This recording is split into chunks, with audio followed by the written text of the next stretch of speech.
After seeing the first week of action without Derrick Henry on the Tennessee Titans, who is the back that you are most comfortable starting this week? That and so much more coming up on today's episode of the Launchpad. I want to start with that, though. And Dwayne, why don't you help us out here? We're looking at, Deontay Foreman, Adrian Peterson, Jeremy McNichols. Who is the guy that we should be most confident starting this week? Yeah, I don't really want to start any of them. But if I had to pick one, I mean, in PPR formats, I would go with McNichols. In a standard format, I would go with Peterson. I still don't think the Titans quite know what they want to do with this backfield. They pretty much split it up, evenly. Adrian Peterson handled the early down work. You have McNichols handling a little more work than he would normally in the running game, but getting all the passing down situations.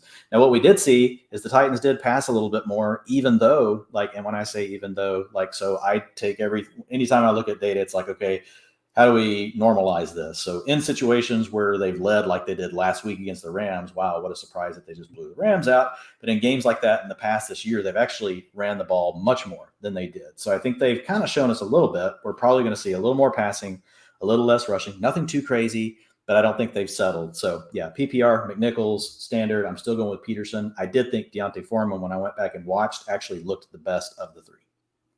That's what I said. Yeah, Deontay Foreman looked great, but he had that one terrible missed block on Jalen Ramsey, and that that's going to be a demerit against him. But I think what you said to start off is that you don't want to start any of them. And people are kind of quick to forget, but Mike Vrabel, he comes from that Bill Belichick coaching tree where they prefer having a committee approach. And it took Derrick Henry being historically one of the best running backs in NFL history to finally, push Dion Lewis out of the picture. So now with Derrick Henry out, I think that they might go back to a little bit of a committee, as frustrating as that is. Alex, same question to you, though, before we get into introductions. Are you confident in starting any of these three backs this week? No, definitely not. Definitely not confident, especially against the Saints team. And it's given up 200 or 300-yard rushers over the last 3 years total. I think it's going to be McNichols. I like what Dwayne said. I mean, McNichols played 45% of the snaps, which is by far the highest on the team. And McNichols is 5'9", 215 pounds. I mean, 81st percentile speed score, 81st percentile burst score. 72nd percentile agility score. I mean, I think he's got the athlete, and I just don't have a lot of confidence in Peterson at this age or Deontay Foreman, who's as old as he is and also coming off a torn Achilles a couple of years ago. I think McNichols is the one I definitely like to bet on the most, but I'm with Dwayne. I don't want to start any of these guys, especially against a super tough Saints defense. Yeah, and McNichols certainly has the confidence of the coaching staff, which you love to see. But, I mean, we've seen Adrian Peterson now. This is his 6th team in 6 years. He has no problem picking up a playbook and just learning it quickly. So all eyes will be on that this weekend and how that backfield shakes out. I want to thank everybody for tuning in to episode 23 of The Launchpad. Last week, I hosted Rich Rebar and Tommy Moe as we talked about some Week 9 matchups, and now we are on to Week 10. As always, I'm joined with two great guests today. Up top, I've got Dwain McFarland with PFF. Dwayne, been following you on Twitter for a little while now, and we were just kind of gushing before the show about how much actionable content you could just cram into a single tweet. I mean, you are one of the best follows out there on Twitter. Why don't you go ahead and let everyone know what you're working on right now, where they can find the utilization report, and where you're at on social media? You're muted, Dwayne. Oh. My bad. My dogs were barking, and I didn't want you to hear it. It's like as soon as we started, they started going. They get excited when I start a podcast. My front door is 5 feet away from my office door, so when the mailman shows up, everyone in the audience knows. My bad. Yeah, so you can find me at Dwain McFarland. That's DWAINMCFARLAND on Twitter. Of course, you can find me over at Pro Football Focus. I guess the thing that I'm most known for is the utilization report that comes out every week on Tuesday. Essentially, what I do is I just really go through every positional group for every team, and I really break it down by game situation and see, okay, what players are playing the different roles. Because what I've found now, you can't do this with every team, but what I've found is the roles don't always change. Really, the game scripts change. So if all of a sudden you're in a trailing game script, that could mean, for example, more J.D. McKissic, as much as it may drive everyone nuts because they know Antonio Gibson is a good receiver, but we know that that's who Washington wants to use in the 2-minute offense and long down and distance. So the utilization report's the big thing. And then I put out my rankings and tiers every Wednesday. Well, actually comes out Thursday morning. And I just really kind of try to take an all-encompassing look, right, across all the different variables, the implied points, the Vegas totals, the spreads. I try to really, what I want to do is hone in on what's this game going to be like. So then I can use that utilization data to really hone in projections and really try to come up with ranks that, folks can really get behind and understand. That's my thing. I love for people to understand the why. behind what we're doing. And you guys know how this industry is. Sometimes people just still want the what. They don't care. They're like, just give me the rank. Tell me, should I start this player or this player? But my goal is really like, hey, how do we help other people fish? How do we help other people understand the game of football better? And then by, through that, they can also understand how they can play fantasy football better. So that's kind of my mantra. And I do a Smash Fades article at the end of the week. And then you can find me on the PFF podcast with Ian all throughout the week. And then I also do my own pod with Brian Drake. It's called the Fantasy Football Hustle. That's every Tuesday night. Yep. And Ian is a friend of the show. He has been on here a few times in the past. But, really, I think, people like you and even the guest I had last week, Rich Rebar, are really helping just the average fantasy fan just become so much more savvy. We used to just think that players were boom or bust and you just plug them in your lineup and hope for the best. And now when we start talking about, efficiency metrics and game script and utilization and things like that, it's becoming a little bit more predictable that I'm almost trying to get away from the boom or bust title when I'm talking about players and just say these players are game script dependent, because a lot of the times it is a little bit more predictable than we would have thought in the past. The other guest that I have today, though, is also a friend of the show. This is Alex's second time being on the show, just a rising star in the industry. You have been killing it lately. I know last time you were on the show, you had just started your TikTok, and that was really blowing up. So let everyone know where they can find you now. I know TikTok is still your main thing, but you've been making a name for yourself out on Twitter as well, Alex. Yeah, well, I appreciate the kind words, but you can find me on Twitter at Alex Caruso, just as it says on the handle. But the biggest thing, like you said, is TikTok at fresh_fantasy. I think we're up to 26,500 followers now, putting out videos 5, 6, 7 days a week, usually at least 6 to 7. But you can also find me at the Fresh Fantasy Podcast on all your favorite podcast platforms to listen there. I got episodes coming out every Tuesday and Friday. And especially this off season, the podcast can be back bigger and better than ever before. But the main thing, like you said, TikTok at Fresh Fantasy. Please feel free to give me a follow. Yep. And I owe you a personal thank you, Alex, because right before the season started, I came on that Fresh Fantasy show, and I was a little bit of a DeAndre Swift hater at the time, and you completely sold me on DeAndre Swift. I changed my stance. I have a ton of DeAndre Swift now, and I have to thank you for that. But anyway, we have football kicking off in just a few minutes, and I want to cover some games just a few hours, and I want to cover some games before we get to the Thursday night matchup. We already talked a little bit about this New Orleans at Tennessee matchup, but I want to talk about A.J. Brown, because last week he had his most inefficient game of the season if you're looking at a yards per catch standpoint. So, Dwayne, I'll ask you first, but with Derrick Henry out now, and A.J. Brown being the focus of attention for defenses, should we kind of adjust the way that we're looking at A.J. Brown going forward this season? I think it's a good question. I'm not adjusting it, because the thing I care about the most, he's getting the last 3 weeks target shares of 33, 33, and 42%. And at the end of the day, that's really what I care about. And they're still using play action, right? So if you use play action, the way football works, yes, you may not have as many stacked boxes because Derrick Henry's not in the game, but linebackers essentially have to take a step, and so do safeties, to fill their what they call run fits, right? So I won't get too deep into this. But when that play action happens, that's what creates the pause. And that's still there. So when you look at A.J. Brown, no receiver in the NFL sees more of his passes come off of play action. 43% come off of play action for him. And if you look at a play action target, it's worth about 15 to 20% more than a non-play action target, depending on what you want to talk about: yards after catch, yards per reception, touchdowns per reception, reduction in contested targets, meaning, less defenders around you to bat the ball away. All of those things improve whenever you use play action versus non-play action. So that's a major cheat code that I actually want to do more research on and share more with the fantasy world this offseason, because I think it's a very underrated aspect of fantasy football and the way we do projections and how you should value players. Deebo Samuel's another player that benefits from something very similar. So it's a really important thing. So for me, I'm good with A.J. Brown, because they're going to continue to use play action despite, Derrick Henry being gone. Linebackers and safety still have to fill, right? They still have to take that step, and that's still going to be enough for A.J. Brown. Do I think you'll see a little more coverage? Probably, but I think the other thing you're going to get is slightly more passing attempts, and that probably offsets it. Now, I am one of the biggest A.J. Brown fans out there, and I have never heard that a play action target is more valuable than a normal target, but it just makes so much sense. So thank you for bringing that, some great information right off the bat here. But Alex, I got a question for you, and we'll switch to the Saints in this matchup here. But historically, Alvin Kamara, his value has come from work in the passing game. I mean, he was just a check down machine when he was with Drew Brees. And that has dropped off a bit, whether it's Trevor Siemian or Jameis Winston under center. And now we've got Mark Ingram in the mix as well. So how are we supposed to look at Alvin Kamara? I mean, obviously he's still an RB1, but is he no longer in that like top 3 to 5 consideration for you? Yeah, I don't think so. I mean, especially we've already seen what Mark Ingram just showed up to the Saints. We've already seen what's happened. I mean, Alvin Kamara, the previous 4 games or 5 games now every single game but one, which is week 1 this season, Alvin Kamara played 80+% of the snaps. And then Mark Ingram comes in, and immediately Kamara is below 70 both times. I think he played 67% and 64% of the snaps, which were both season lows so far this season. That's obviously not good for Kamara. The fact that Drew Brees isn't there throwing him the checkdowns obviously has hurt him already. And again, I think Trevor Siemian's the starter now, but I think it's going to be Taysom Hill pretty soon with how Siemian played last week. If he continues, they're going to go to Hill because Peyton likes Hill already. And we saw Kamara's passing volume was last year with Hill in those couple small sample size. And it was not good at all. So I think that, like you said, I think Alvin Kamara is out of that top 3 or 5 range, but I think he's still, because of the talent he's in, because the offense and offensive line is still strong, and because, he's Alvin Kamara and we all know what he can do, I think he's still absolutely an RB1, a mid-tier RB1, but I don't think he's a part of that top 3 or 5 conversation as much for me at the given moment.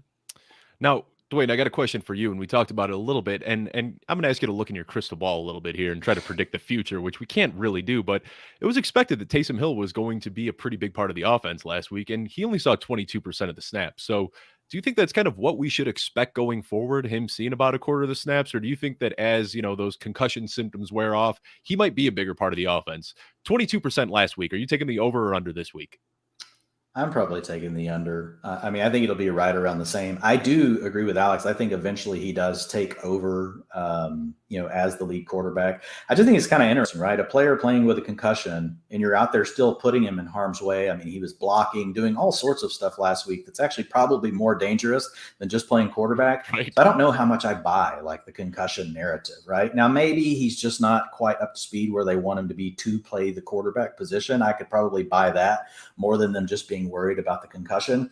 At the end of the day, though, we know the way this Saints team is built this year. They know they can't get in shootouts. They need to keep the game as close as possible. They need to try to keep the ball away from the other team. And I do think Taysom Hill gives them a better shot at doing that. It's not like this Saints passing game. Even if Trevor Siemian suddenly gets better, they're not going to turn into an explosive passing attack. They're just not. So to me, Taysom Hill probably does give them the better opportunity to really just keep defenses on their heels with the run game, play keep away as much as they can, and try to win in that fashion. I do also agree with Alex that whenever you get Taysom Hill back, it is going to be it'll be harmful to Kamara. Last year in the games, correct me if I'm wrong, Alex, you probably have this right in front of you, but I think it was 14% target share in the games with Taysom Hill, and most of that all came in one giant game. Otherwise, 10 targets in one game. Yeah, he had the one game with 10 targets, and outside of that was, pretty much non-existent in the passing game. And on top of being non-existent in the passing game, he was losing out on goal line touches to Taysom Hill. So if you're rostering Alvin Kamara, you definitely don't want to see Hill taking over at any time. But let's go to this Buffalo and New York game. And obviously, from a betting standpoint, this game is going to be pretty lopsided. But I feel like there's some pretty interesting talking points as far as fantasy goes here. Zach Moss, he was diagnosed with a concussion as well last week. His status for week 10 is still uncertain. So hypothetically, let's just imagine that he is not going to play. I can't believe I'm even asking this, but Alex, would you consider Devin Singletary to be an RB1 if he's the lead back against this Jets defense? I think it's a super hot take, but I'm going to say yes, and here's why. So in half PPR formats, the Jets have given up a league-high 34.7 points a game to running backs over the last 5 games. Second was 29.5. They're giving up 5 more fantasy points per game than any other team. The Jets are the only team in the NFL that average giving up more than 30-plus fantasy points for the entire season. And Devin Singletary, I'm not saying Devin Singletary is all that and wonderful, but he's forced to miss tackle on 26% of his carries this year. That's the 5th highest rate in the entire NFL. But the other thing that I think that makes him an RB1 because of the volume, the positive game script, is the fact that the the non-Moss and Singletary touches is 4. Matt Breida has 4 carries this year, and those are the only other running back touches besides Moss and Singletary. So I think that because of how bad the Jets defense has been, because he's actually played pretty well as a rusher, and if Zach Moss doesn't play, I actually think that Singletary might slip right into that 12 range, but I think it'll be very close to being a high-end RB2 or a low-end RB1. Yeah, and he's a guy that, a lot of people were able to pick up off of waivers in shallow leagues this year. He's been pretty disappointing, and a lot of people cut ship. So if you're able to get him, I would be very confident plugging him in this week. And Dwayne, I want to talk about another guy who is injured right now, and that's Dawson Knox. And he's back at practice. He's expected to play again this week, and he was just on an absolute tear before he got hurt. I'm wondering if it's sustainable, though. We saw a very heavy touchdown share there. I mean, his targets also went up by about 300% compared to last year. Are you confident starting him? I mean, is he somebody that we should be looking at as a tight end one, or do you think that those first few games were more of a blip? Yeah, I mean, with Knox, the thing that I'll say that's, the most positive for him really is the route increase, right? Last year, he wasn't out there really enough to even think, okay, he has a chance. Now he's at least close to the 80%, route range every single week. And for tight ends that get to 80% of the routes, and if they can get to around 20% of targets per route run, historically speaking, like that's really good. So his issue has been really targets per route run. They're not quite where we want them to be, but we are talking about the Bills. They pass more than any other team when they're leading, when they're close, when they're trailing, doesn't matter. Neutral first downs inside the 5. They're way above the NFL averages in every situation. So what that means is even on lower targets per route run, like these players can still survive just because they really don't want to run the ball. Like that's, their MO is just to drop back and pass as much as they can. So I do think that Dawson Knox is going to be a viable low end tight end one. I do agree to your point, Dave, he probably was outperforming based on the touchdowns early on. So I don't think he can sustain that. But I do think there will be enough receptions and still enough touchdowns sprinkled in. He really profiles, historically speaking, as a low end to high end, a high end tight end 2 to a low end tight end 1. And you're kind of depending on him catching the touchdown to determine which one is he for the week. Yeah, and I saved that question for you because I really wanted to dive into his usage a little bit, because when you look just at the numbers, it's like, wow, just plug this guy in. He's up there with George Kittle and the rest of them. But I think that there's a little bit more to be told when looking at Dawson Knox. So thank you for that, Dwayne. I want to talk about another guy who you can say might be outperforming what you should expect from him, at least last week, and that's Elijah Moore. So, Alex, I'll throw this question to you. And I'm just asking, if you're in a redraft league right now, what are you doing with Elijah Moore? Is he a buy? Is he a sell? Is he a hold? I think that there's some risk that his production could drop off if Zach Wilson comes back. So I'm a little bit trepidatious when it comes to Elijah Moore. How are you feeling about him? I think he's a buy for me. I think he was a guy that I was absolutely huge on going into the season because, everything that he did in college, coming out of that Ole Miss tree after, DK Metcalf and A.J. Brown. I think his reception perception profile, like Matt Harmon charting how well he gets open. Elijah Moore and beating man and zone was in the top 95th percentile of all college route runners that he's graded. He was absolutely ridiculous in that. And I think already this season, even before he really broke out last week, he had 6+ targets, 5 of his last 6 games. I think rookies only get better over the course of the season as we see them produce more and more. And he had a season high in targets, catches, and yards in back-to-back weeks beyond last week already. So I think that, again, with the model that rookies are going to continue to keep ascending over the course of the season, that doesn't mean that Elijah Moore is going to be a wide receiver 1 by season end. I'm not saying that. But the fact that he's only going to get better over the course of the season, I think that he's here to stay regardless of Wilson, Mike White, or even Josh Johnson. I think that he's going to be solid for the rest of the year, but obviously not like a low-end wide receiver 2. I think he's a wide receiver 3 probably at best. Yeah, that's kind of where I'm at. And I appreciate you talking about how there's been all of these different quarterbacks, because that leads me to my next question. I want to talk about Michael Carter a little bit, because he was the overall RB1 in week 8. And a lot of that came on 14 targets, which is just bonkers to see for a running back. And then last week he saw just 2 targets. So Dwayne, talking about utilization, game scripts, things like that. How are you projecting Michael Carter this week? Do you think going up against this, high-flying Buffalo offense could be a positive game script for him where he ends up seeing a lot of targets again? Or do you think that it was kind of a flash in the pan in week 8? No, I don't think it was a flash in the pan. Like, his utilization is good, right? Like, when you look at it, over the last several weeks, it's pretty consistent. He's going to be somewhere between 70 and 60% of the snaps. He's going to be somewhere between 60 and 70% of the rushing attempts. And most importantly, he's typically somewhere between 50 and 60% of the routes, and they're targeting him heavily. Now, Johnson did not look to him as much. He did not check the ball down the same way that Mike White. Mike White checked his way down to a 400-yard game. Johnson really pushed the ball more vertically, like what we had seen, from Zach Wilson early in the season. So I do agree that it probably matters. If we get Mike White under center, I do like that. I think you got a shot. If you look at the 2 weeks before, where pretty much White played both of those games in week 7 and week 8. He left both contests, with an injury, but 21% and 28% of the targets in those games. And the targets per route run, 31% and 41%. So basically when he was out there, they were really getting the ball. The other thing that's encouraging is he's taken over more of the 2-minute offense and the long down and distance offense. Before, earlier in the season, that was all really more Ty Johnson. Mm-hmm. One thing to keep an eye on, we do have Tevin Coleman potentially coming back. He's been limited in practice this week. So there is some chance that, maybe 10, 15% of this work that Carter has had, gets shaved off. I don't know how much they'll shave from him or how much Ty Johnson, but obviously you don't really want to be losing any of your work when you play on the Jets offense. And one quick thing on Elijah Moore, like the most encouraging thing, I agree with Alex, it's a buy.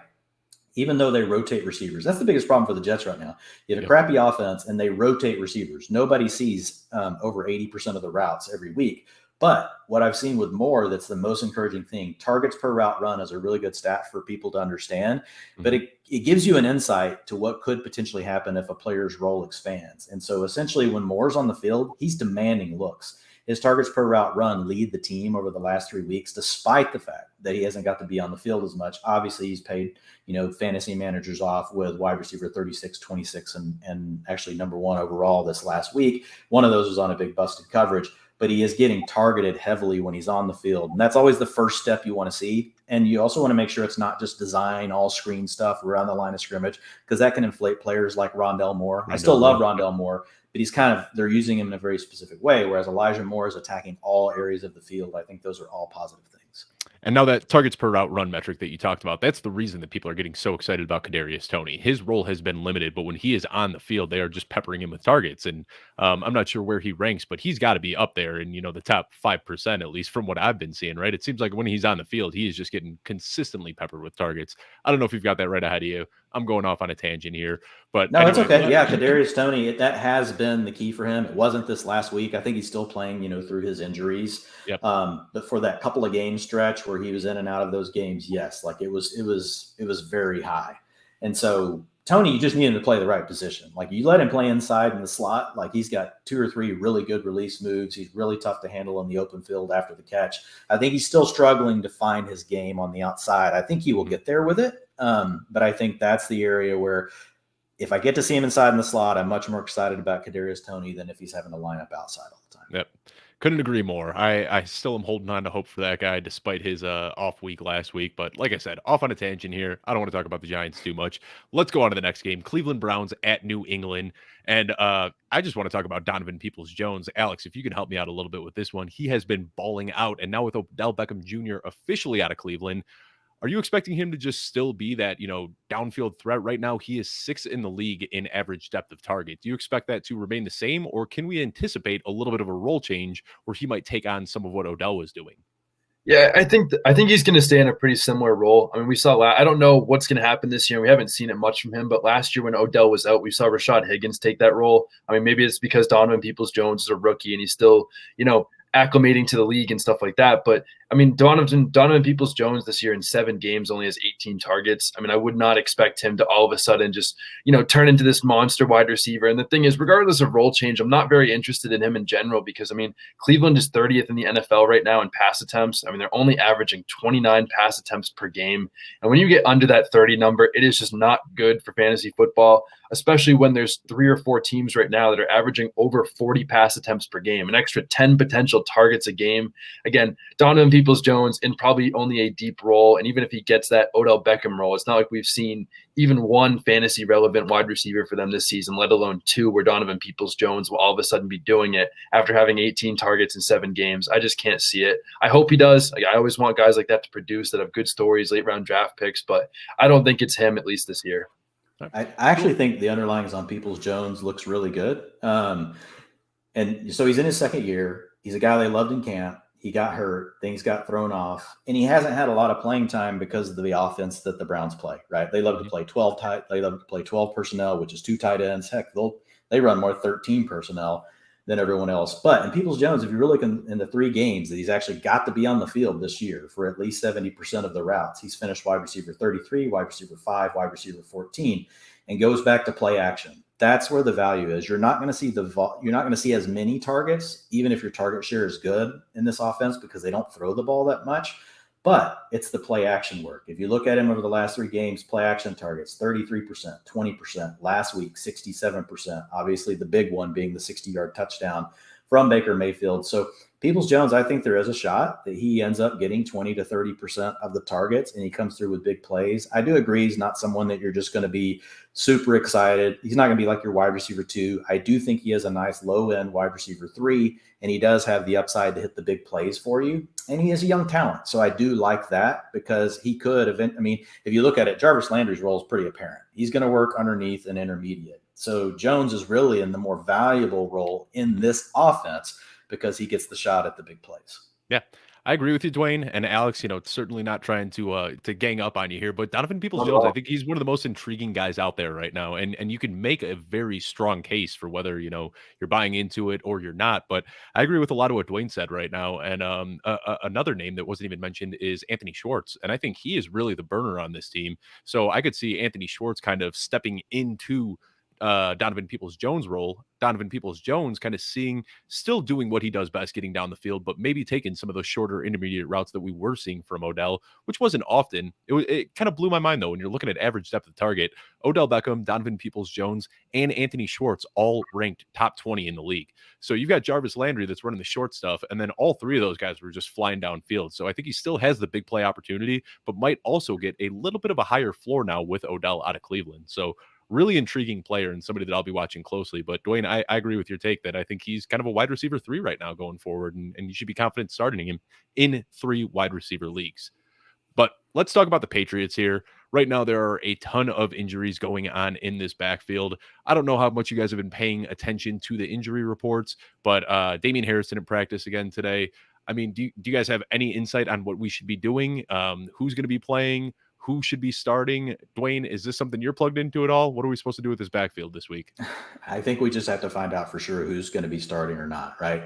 I do believe that Ramondre Stevenson has played well enough that if Damian Harris can't play and Stevenson can, they both are in concussion protocol. So it's kind of like it's all up in the air. But if Harris can't play and Stevenson can, I would expect him to take over really Harris's role, which is going to be about 50 to 60% of the snaps, 55% of the rushing attempts. But he could get a little bit more in the passing game. He does seem to be a little bit more of a plus, in the passing game than what we've seen with Damian Harris. So I could see a little bit more for him there.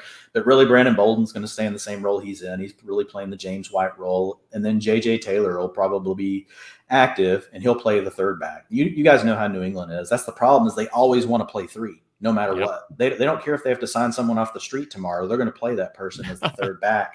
And not all coaches, there's a lot of tendencies we look at as coaches, and I'll see people like really banging the table. Oh, this coach only does this. And you're like, you look back at it and you're like, well, they've never had this kind of talent. They really could change. This is really just kind of a mix of players that they're all okay. None of these running backs are really great. So I do see them continuing to really probably want to use a committee. So I think you could use Stevenson and fire him up as a low-end RB1 this week if Damian Harris is out. If Damian Harris is in, I do not think you can use Ramondre Stevenson. Then, obviously Harris would plug back into his role. I think he's a little bit better runner between the tackles, a little harder to get down as well. So he's more like a mid-range mid-range RB2. Yeah, I agree. I think that Stevenson is definitely the guy if he plays. Again, he's got 8, 10, 12 touches over the last couple of weeks. Again, similar to the rookie thing with Elijah Moore, starting to increase a little bit throughout the season. I mean, again, he's a little more likely to play than Damian Harris. Damian Harris, when he got hit, I'm a Patriots fan, so I was watching the game, was legitimately like laying on the ground for a couple minutes. He got hit so hard, so I don't think he has any chance of playing. But both of them didn't practice today or don't seem to be close. But I'm with Dwayne. I mean, Brandon Bolden is yet to get 10 touches a game this season. It's only because he's playing the James White role. So if Stevenson and Harris don't play, I'd just be avoiding this backfield altogether unless you're playing in like a 20-team league. And in that case, maybe I'd be willing to start Brandon Bolden. But otherwise, I'd be definitely staying away from it. What about J.J. Taylor, man? You're not part of the J.J. Taylor hive? Like there's a major J.J. Taylor hive out there. He's got Adam Rank is the president of that one. Adam Rank loves some J.J. Taylor. Hey, I know a lot of people that really love football and watch a lot of film that like J.J. Taylor. Like they have a lot of positives to say about him. He's fun. I mean, there's no shortage of talent in that backfield. Yeah. But like we said earlier, it's not that these guys are boom or bust. When you look at Damian Harris and you just look at his output every single week, you might think he's boom or bust, but really he's just game script dependent. And you can almost kind of guess the game script with these New England games. One thing that I can't guess at all, though, these guys are basically running a committee at tight end right now. And it seems like one game, Hunter Henry's the focal point, and then another game, we've got Jonnu Smith as the focal point. So I'll ask both of you the same question. Is there any rhyme or reason as to when one of these tight ends is going to be the guy? Because it was just a few weeks ago that we saw them come out where Jonnu Smith was the focal point of the offense before getting hurt. Alex, I see you nodding. I know you're a Patriots fan. Go ahead and start us off here. What are we supposed to do with the tight ends this week? Yeah, I mean, it's Hunter Henry every week, unfortunately. I wanted it so desperately to be Jonnu, but Jonnu Smith is running like less than 20 routes per game right now. He's blocking way more than Hunter Henry is. Hunter Henry is in on the passing downs every so often. I know there was that one drive or two against the Jets where Smith was the focal point, and that's what I've been looking for all season. But every single week, Hunter Henry is running almost double the route. Almost double the routes that Jonnu Smith is. And again, whoever's on the field for more volume is always going to be king, especially if he's running double the routes that he's running double the routes that Smith is, and Smith is back there blocking so much. It's a shame to see when they're paying him $12 million a year to be blocking for half the snaps with the talent that he has. But Hunter Henry is the guy every week because he's the guy on the field running the most routes. I had a tweet on that I put in the Patriots negotiation with Jonnu Smith. It was, hey, we're actually going to use you a third of the time that we use you. It's going to be really awesome. You're going to make a lot of money because it's the targets per route run. When he's out there, he's getting targeted like 30% of the time. Yeah. But to Alex's point, he's only out there for like 25 to 30% of the routes. Yeah, it is frustrating to see, man. And Jonnu Smith, he's one of my favorite players. And I thought that he was going to step in and just like be a Swiss Army knife. I had these visions of him taking on a goal line back roll and running out as a lead blocker on short downs. I thought that they were just going to be using Jonnu Smith everywhere. And it is so disappointing to see. But do you kind of agree with this, Dwayne, that it's just the Hunter Henry show and Jonnu Smith isn't a thing in fantasy at all? For all the reasons that Alex mentioned, yes. There's no reason to carry Jonnu Smith on your roster. Alex Smith, Hunter Henry's quietly tight end 8 or 9 right now. Yeah. So now he's touchdown dependent. Like Hunter Henry, he's going to give you 40, 50 yards and you're hoping he catches a touchdown. But, that's a lot of the low-end tight ends. But, yeah, I think it's Hunter Henry all the way. We got poor man's Dawson Knox, I think, at this point. That's a great way to put it, yeah. All right, we got one more game that I want to cover before we dive into tonight's Thursday Night Football matchup, and this game is the Atlanta Falcons at the Dallas Cowboys. And with Calvin Ridley out for an unknown amount of time, the wide receiver 1 job in Atlanta is seemingly up for grabs right now. Russell Gage led the team in targets last week, but Cordero Patterson saw a lot of work in the passing game. The week before, Tajay Sharp looked like he was going to step up to be the wide receiver 1. So obviously Kyle Pitts is the pass catcher on this team with the most value. But Alex, you start us off here. Who should we be looking at now as the wide receiver 1 in Atlanta, if there even is one? Yeah, I'm not really sure there is one. I think Russell Gage would be the guy that I'd be going for more than anyone. Obviously Patterson's rostered in every league, but if I had to pick between like Zacchaeus or Gage, one of those guys, I'd definitely go Gage. The last 2 games he played, again, the 2 games that he's played most recently, he had 6 and 8 targets. He surpassed 60-plus yards in both of those games. I know it's nothing to get super excited about, but he has a nice matchup against Dallas this week, and he's going to be in the slot. And Dallas has gotten absolutely shelled from the slot this year. So I think that Russell Gage would be the guy. He's had 16.7 and 13.4 fantasy points in the last 2 games this week in PPR. So I think I would go Gage. But again, just similar to like the Patriots backfield. It's not like a wide receiver 1 position outside of Pitts or Patterson that I really want to be targeting a lot of in fantasy football right now. And I don't know if really Russell Gage is going to be a real wide receiver 1 type guy for this team. Yeah, I don't think a wide receiver 1 in fantasy football is even in the realm, but yeah, I don't even know if he's the wide receiver 1 on the Falcons. It's just really kind of a messy situation. I feel like Pitts and Patterson are really the only guys with value at this point. Dwayne, I want to switch to the other team though, the Cowboys, and I want you to answer this question for me. Help me out, because Michael Gallup, when I watch this guy play, he is one of my favorite wide receivers in the league. This dude is just dripping with talent. He's got all the measurables, but I just worry that he isn't going to be able to carve out a role with Amari Cooper, CeeDee Lamb, now Dalton Schultz coming out of nowhere, Tony Pollard, Ezekiel Elliott. Is there enough volume to support Michael Gallup, or do we just have to wait until next year when he goes to another team? Yeah, I think it's going to be better next year, but he should be rostered in most formats. When I say most formats, if you play in a 12-team league, with at least, 15 people on your team, maybe 16, 17, he should be on rosters in most of those formats. If you're playing, like an 8-teamer, you don't need to worry about Michael Gallup. You can just kind of wait and see what happens.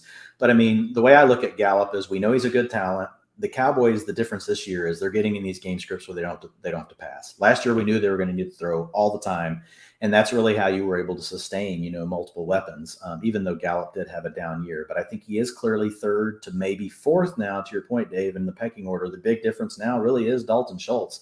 Last year, he didn't have to worry as much about that. So I think he's a high-end wide receiver 4, mid-range wide receiver 4 that you're waiting to see.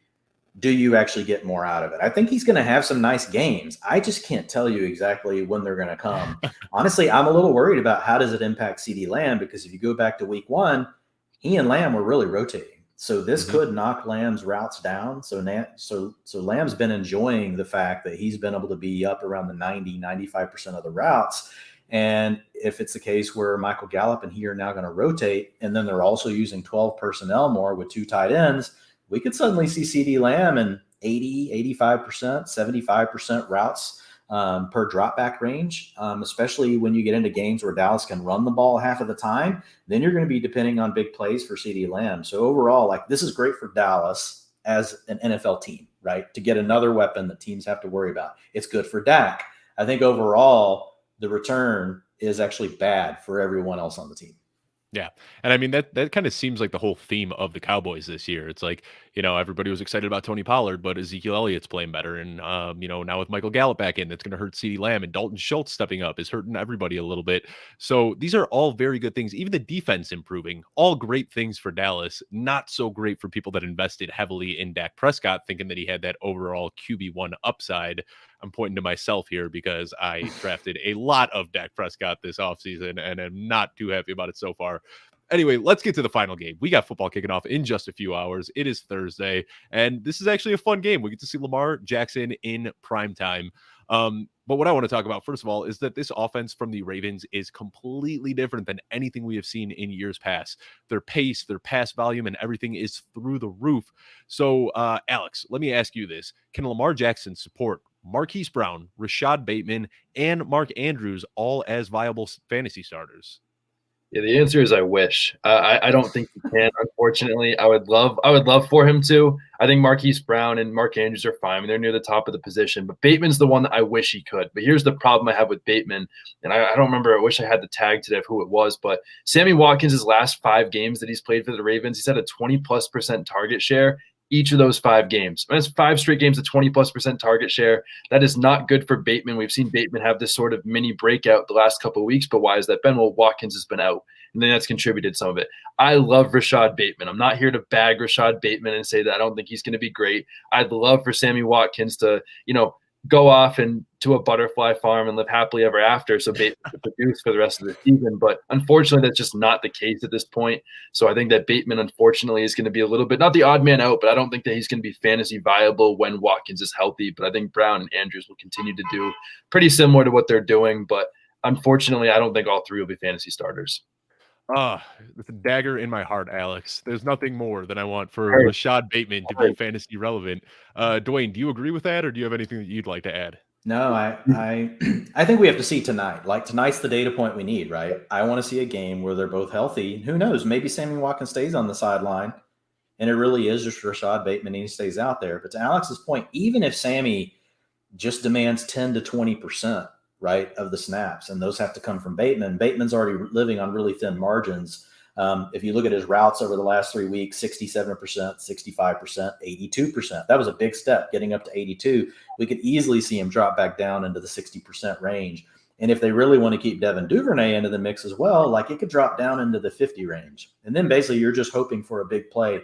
And Rashad Bateman has just missed. He's gotten some PI calls. He's close to having bigger games than even what we've seen. I do like the fact that just like what we talked about with Elijah Moore, his targets, per route run are pretty strong, not quite as strong as Moore or Jalen Waddle or some of the other rookies, but he's also a guy that was out for a while, just now really getting back to being healthy. Actually popped up on the injury report last week.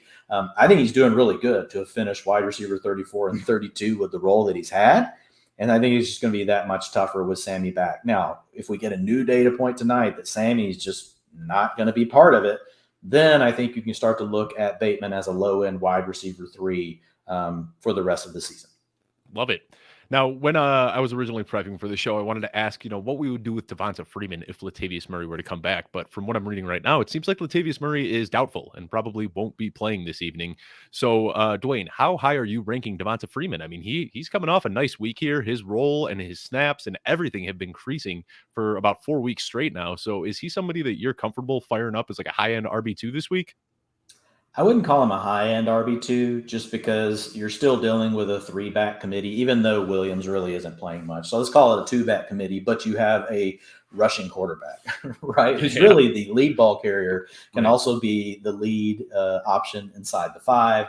So I still think right now we're dealing with a little bit of variance on Freeman, but he has clearly stepped forward to really handle more of the snaps, more of the rushing attempts. But even with that, right, he's still kind of stuck in this 30-40% range of the rushing attempts. So it's not somebody I'm super excited right now. In my initial projections that I put up this morning on the site, PPR leagues, I've got Devonta Freeman as running back 25 right now. So just outside my top 24. But I tier these. So he's in my tier 3. So I've got Damian Harris, assuming he gets to play, Melvin Gordon, Javonte Williams, Michael Carter, Antonio Gibson, Devonta Freeman, Chris Carson. You can see there's all players that have kind of questions. They're all in this tier together. Yeah, and when you're starting those guys, I mean, really, they're all going to finish relatively similar to each other when it comes to usage. You're hoping that one of them can find pay dirt and plunge their way into the end zone and salvage their day. That's pretty much what it comes down to. Now, Alex, I think we talked about this guy on a show over the offseason, but one of my biggest whiffs was not buying into Mike Gesicki. I just thought there were too many mouths to feed in Miami. I wanted nothing to do with Mike Gesicki. I had him ranked as like my tight end 18 going into this offseason, and just a brutal miss on my part. He is the tight end 3 right now in PPR leagues, and really just one of the most exciting tight ends to watch. It seems like this guy's making a highlight reel worthy catch every single week. So how are you feeling about him? Is this tight end 3 probably not sustainable, but is he going to be, an elite tight end for the rest of the season?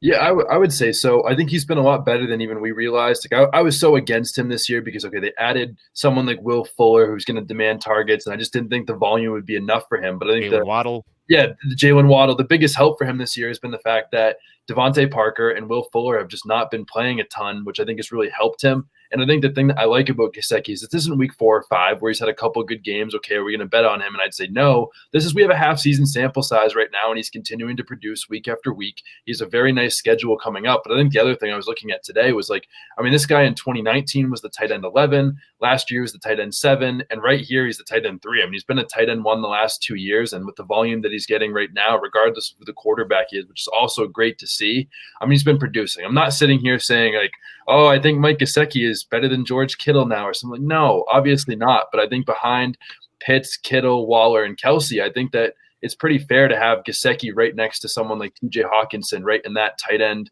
5 to 7 or 8 range at this point for the rest of the season. I agree with you. And this guy, he's a tight end by designation, but he has been playing the majority of his slots out of the snap, which is very valuable for a tight end. So it's nice to see. And I agree with you that he is somebody that we should be looking at in that second tier. I'd say right behind Kelsey, Kittle, and Waller. The last guy I want to talk about, and Dwayne, this is one where I have not been able to figure it out. Myles Gaskin. When you look at him, this is a guy who has been very up or down, and I've tried finding a trend, and I cannot find a trend. This seems as random as possible. So please shine some light on me, Dwayne. What are we supposed to do with Myles Gaskin tonight? Is he a start? Is he a sit? What are we doing? I wish I could, but there are certain, and I'm willing to admit, I'm looking through all of this back end data trying to find trends. Does he have a certain role, or are there certain kind of game scripts that eliminate Myles Gaskin? And I will tell you, with the Dolphins coaching staff overall, almost across the board, until they get forced into a situation like Alex is talking about, where it's basically these are the guys we have left, so I guess they're all going to have to play. It's just really hard to predict. And all I can tell you on Myles Gaskin is start him on odd weeks. I don't know, PPR 9 in week 7, then it's 35, then it's 8. But this last week, he really was utilized a lot. 72% of the snaps, 80% of the rushing attempts, 62% of the routes, 15% of the targets. He's a nice player in the passing game. That's pretty constant each week. It's just a matter of how much time is he going to get, on the ground. And he has had a couple of fumbles, that has really caused them in a couple of games. And they did. The nice thing is last week he fumbled early in the game, and they didn't completely go away from him. So I do think this is one of the players that Dave, like, as much as we don't want to call someone a boom bust player, like this still is just a boom bust player because we don't know. It doesn't matter if it's trailing game script, leading game script, close game script. There's nothing in the data that suggests here's when they use Myles Gaskin. Here's when they use Salvon Ahmed. Here's when they use Patrick Laird or Malcolm Brown or whoever else, that they've got on the team. So Gaskin's just a tough one. But here's the thing: he is the best running back by far on the team. Yep. I think we've all seen that. Like when you watch the games, you're like, why are these other players out there? I do think Salvon Ahmed's a nice player, but I don't know why they mess around with Patrick Laird. I don't know why they mess around with Malcolm Brown. So last week, they did give him 57% of the long down and distance. And so the way I look at these things are what are situations where the league passes like 90% of the time. And once I figure out what those thresholds are, I apply them to players. And so that's what long down and distance means. Whenever you're in situations where the NFL teams would pass at least 90% of the time, which back is on the field. And so he has kind of gotten that better. You would think as good as he is at receiving, he would get 100% of that work. And then in the 2-minute offense, though, they don't use it. So when they go to the 2-minute offense, Myles Gaskin isn't the player, which is just blows my mind. He's not the player they want to use. They put Patrick Laird out there in that situation, which is just kind of mind boggling. So it's tough to figure out because outside of that, it's just up and down all over the place with the rushing attempts. Hey, I will say one thing on Mike Gesicki, for folks that are just kind of new, getting into figuring out what does all this back end data and different things mean. A cheat code for tight ends. If you see a tight end that's in a route, at least 80% of their team's passing plays, it's just what it sounds like. Team dropbacks to throw the ball, but you're using dropbacks, not passing attempts, because dropback could turn into a scramble, a sack, right? Not everything's an attempt. But if you can get to 80% on that number and you can get to 20% or better on targets per route run, it's a 90% hit rate on being a top 6 tight end for the season, going back to 2011. Mike Gesicki has both of those things going for him. Wow. That is some good knowledge dropping right there. And Dwayne, as much as I wanted you to, try to shine some light on me and explain what's happening with Myles Gaskin, I'm almost glad that you didn't, because I felt like an idiot on Monday. I was going through all of the numbers, spent about 2 hours trying to make sense of this Miami backfield. And I literally closed my computer and walked out of my office because I felt like I was going crazy, just unable to figure it out. I think that's the best thing you can do when you're studying the Miami backfield is just shut the computer and walk away. Well, I'm glad I am not alone in that. Thank you both so much for making the time today. This was such a fun show. Learned a ton, as always. Before we sign off, Dwayne, let everyone know once again where they can find you on social media, where they can find your utilization report, and what you've got going on between now and the end of the season. Sure. At Dwain McFarland, DWAIN MCFARLAND on Twitter or Context Matters. And then, you can just find all my stuff over at PFF. I will continue to each week be putting out the utilization report. I'll put out my rankings and tiers every week, my smashes and fades. Occasionally when I have time, I'll throw out some stuff around prop bets, and I'm constantly updating the rankings. You can catch me on the podcast Monday, Tuesday, Wednesday, Saturday. I think that's all of them. And then I sometimes do a start set on Saturday mornings. And dude, we're going to try to do more of Twitter Spaces. So actually tonight, I don't know when this will go live. People will already I don't know if they'll have listened to it by then. We're actually going to do a Twitter Spaces tonight from the PFF social fantasy football account, where we'll be just kind of taking start set questions, rest of the season. Should I roster this player? That player will be myself and Ian Hartitz and Brian Drake. Awesome. Well, I'm looking forward to that. The Twitter Spaces have kind of made Clubhouse obsolete, but they are fun. Yeah, they have. Done a few I deleted Clubhouse. Yeah, I think we all did. I can't remember who it was. Somebody cracked a joke recently I saw on Twitter. They said, was Clubhouse really that great, or were we all just really bored in March? And I think that was just perfect. But before we sign off, Alex, let everyone know where they can find you as well and what you are working on right now. Yeah, well, first of all, thank you so much for having me. It was a pleasure to be on with you again. And Dwayne, I mean, I put him out a couple weeks in a tweet that he's one of my favorite follows on Twitter, lived up to everything and more. The only thing I don't appreciate is him, crapping on Patrick Laird. I mean, I'm sorry. I take it all back, Alex. As long as you keep putting out those utilization tweets. But you can find me at Alex Caruso on Twitter. You can find me at the Fresh Fantasy Podcast on your favorite podcast platform. And last but not least, my biggest thing is definitely TikTok at fresh_fantasy. New videos coming out every single day, giving you all the best information in just 1 minute or less. So please check me out there. But Dave, thank you so much for having me on. Of course. Thank you guys again for making the time. Thank you to everybody that tuned in on today's episode. You can always find us live on Twitter and YouTube Thursdays at 4 p.m. Eastern. We drop it on all podcast platforms immediately after, so you can find it there as well. We will see you next week. Thanks again for tuning in.